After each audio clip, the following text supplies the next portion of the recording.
Welcome back to Razmavsar TV. Today I have Jan, and could you please, first of all, welcome here, Jan, and could you please introduce yourself to our viewers of Razmavsar TV, please? Who you are and what you do in teaching martial arts and writing. Thanks, Manishar. Thank you for having me on. I'm really happy to be here. I'm Jennifer Landels. I teach mounted combat, so I teach riding and swordplay and how to put them both together at Academie Cavallo in Langley, BC. That's really wonderful because what you do, few people are capable of doing, and it's teaching riding and horsemanship combined with weapon training and like fencing and swordsmanship and different types of things. Let me just start because it's very, very important. And I need to say that I was always impressed by your work. Could you please, first of all, tell us about writing? Because I'm sure many people would like to hear about writing. When did you start writing, please? Well, I like to say that I started riding before I could walk. I have photos of me as a baby on horseback, although I wasn't really riding, but my very first full sentence as a child was, "I want a horse." So I've been horse crazy since birth. I guess when I was 8 years old, I was fortunate enough that even though we didn't have a lot of money, we lived in the woods and we had property. So at that point, my dad got me my first pony. So I've been riding for a long time. Okay, very good. Before we go ahead, is there a major classification of horses? I'm sure there is, but so our viewers can have an idea. Could you say there are, like, I don't know, how many types of major categories of horses are there? Well, there are thousands of breeds of horses, but there's some main categories of horses would be a pony, which is a horse that's under 14 hands. A hand is 4 inches. We measure things really weird in the horse world. But that's about 1.42 meters. So anything shorter than that is a pony.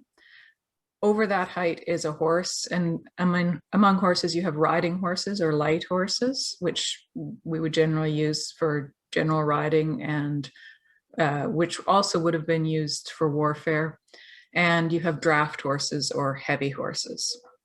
So those are the ones that pull carts, and those are the big ones who are sometimes up to 18 or 19 hands tall. Okay. What did you mean exactly with, like, horses meant for warfare? What do you mean exactly? What does it make a horse, okay, back then, I mean, good for warfare? What kind of features and qualities should a horse have? Well, in general, you want a horse that's responsive. So you want something that's quite trainable. And that doesn't follow along breed lines so much. The horses that they used in the medieval period were about 15 hands tall, so about 1.5 meters at the wither. The wither is the top of the shoulders. So they weren't huge. You see movies like A Knight's Tale or all these movies with giant horses. Those were far bigger than what knights really rode. A knight's horse these days would be considered quite small compared to modern competition horses, which are usually 4 to 8 inches taller than that. So, yeah. I remember first time I learned it from you when we met. I don't know if it was in Germany where we met. It was, yeah. It was, yes. And it was a seminar, and I learned that from you. Could you please tell me why? I mean, back then in Europe, the medieval knight decided to have horses which were not that tall. What was the reason? Well, they weren't choosing them for height, although if you have to get on and off your horse on the battlefield, it's probably a good idea not to have too tall a horse, because you do want to be able to mount from the ground. But they just weren't bred that big.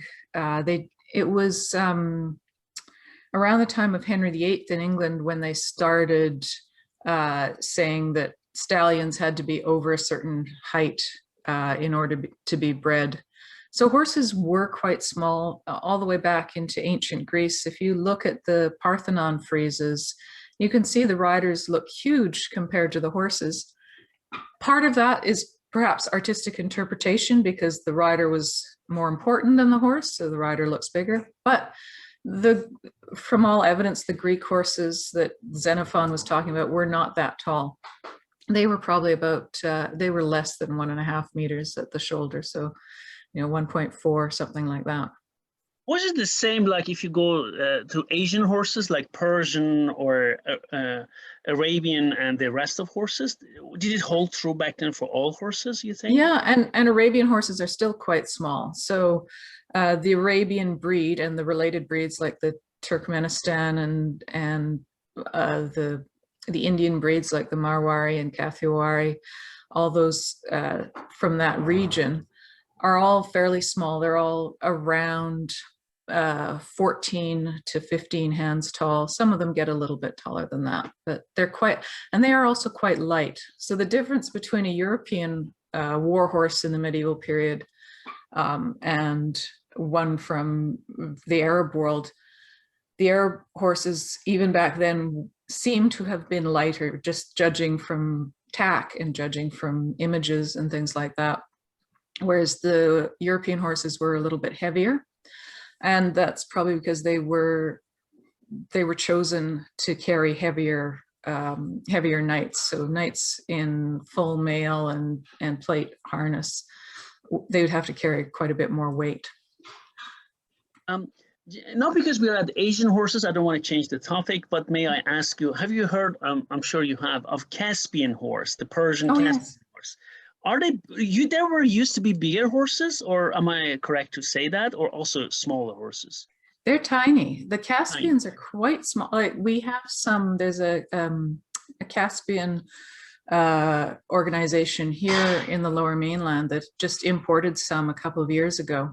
Oh, they imported a few stallions and mares, and they have a breeding program now, and they're quite tiny. They're definitely pony sized. Okay, pony sized. Very good. Okay, thank you very much. Because, when you go and look at the Persian Empire, because many people watch this channel, that's why I'm asking you these questions. When you look at Sassanid horses, like in Taghi-Bostan, like all the Sassanid kings, they have really huge horses. That's the reason I'm asking you this. That's the reason I'm asking you. I mean, there are many interpretations regarding these type of horses, or is it artistic convention, or is it not? That's the reason I try to ask you about these type. Yeah, and I'm not familiar enough with with Middle Eastern and Asian conventions around artwork and depictions of horses to say whether they were that big or whether they were with their artistic license to make them bigger or not. The armor that we have, like the armor I've seen, looks like it's made for what would be a modern day Arabian horse. And that is, generally around 15 hands. 15 hands, okay. And when people come to your school, do you start with riding? You teach them riding first? Could you just help me? Well, we teach them first. We see what they need to know, because some people come to us with riding skills and some people come to us with swordplay skills already. And so often we're trying to fill in the gaps. But if somebody comes with 0 riding, 0 swordplay, we will start them on both at once. So we will start with riding, and in the same day they can do a riding class, and then in the afternoon they can do a swordplay class, so that they're learning both at the same time. Okay. I'm not sure if in your circles is appropriate to ask. I ask, you don't need to answer. How many horses do you have? I have in the program, including some horses that we lease, we have 11 horses. Oh, interesting. So not all, and that's including my own horses that are not all of those are part of the, are being ridden at the moment. Some are retired. So I have several horses that are not doing anything right now, but eating hay. Because they are, right? They're old. Yeah. And then at our stable, we have 22 horses altogether. So the other half belong to boarders. Okay.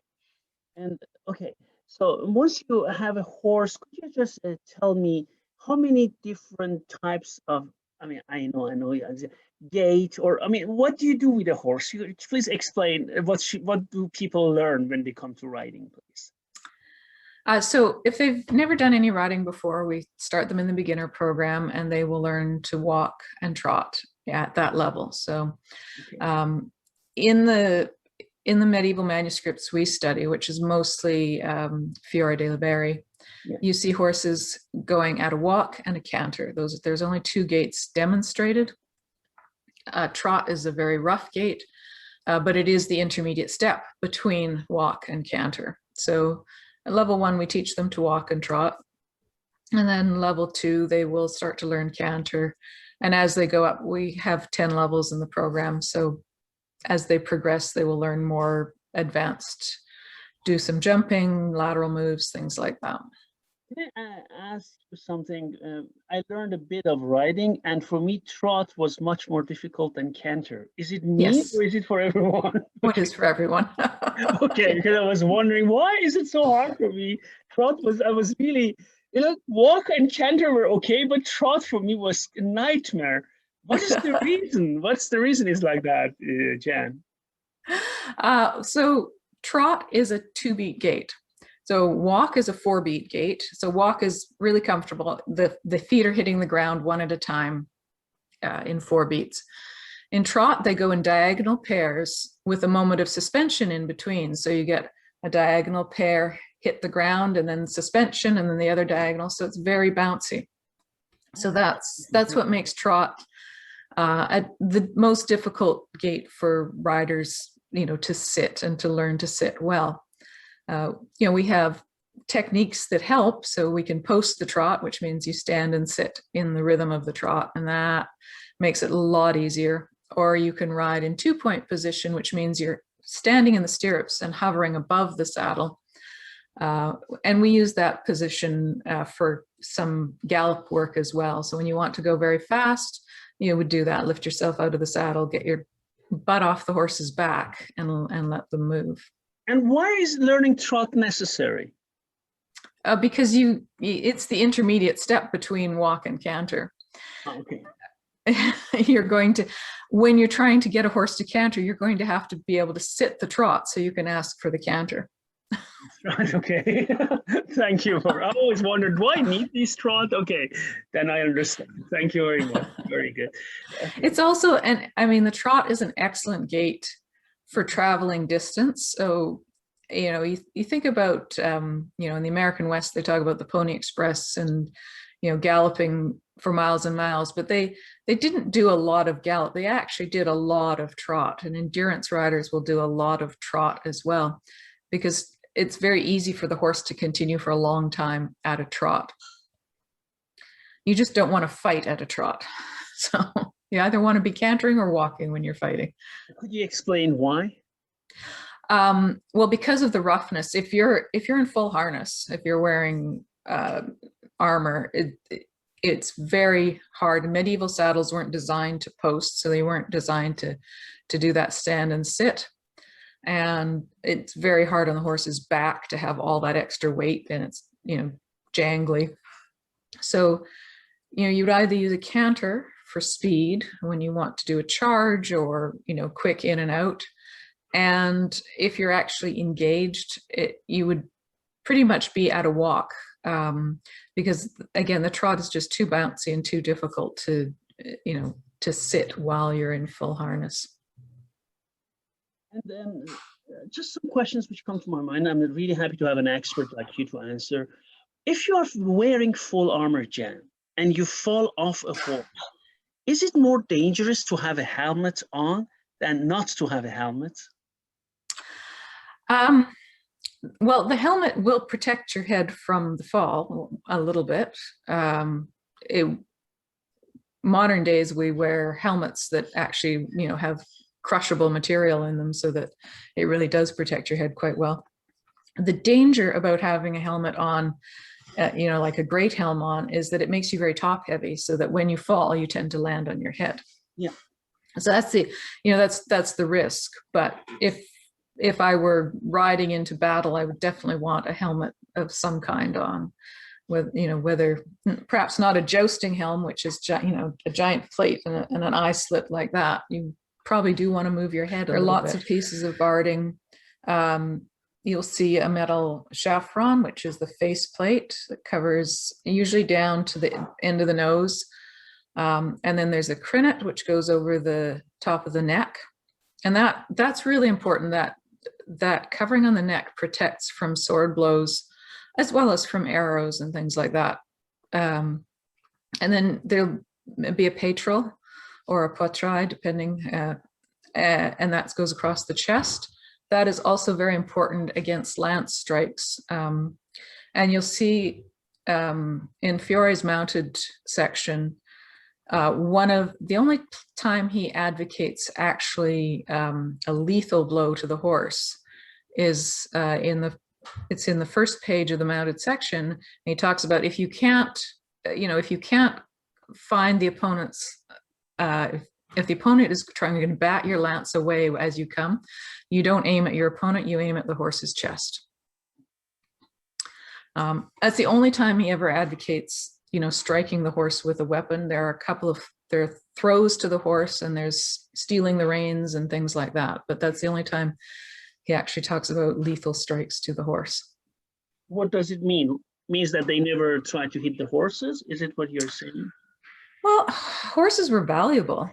You know, like a horse was worth as much in that currency as a Lamborghini would be in today's currency. So if you can capture a good war horse, you're going to try and capture it rather than kill it.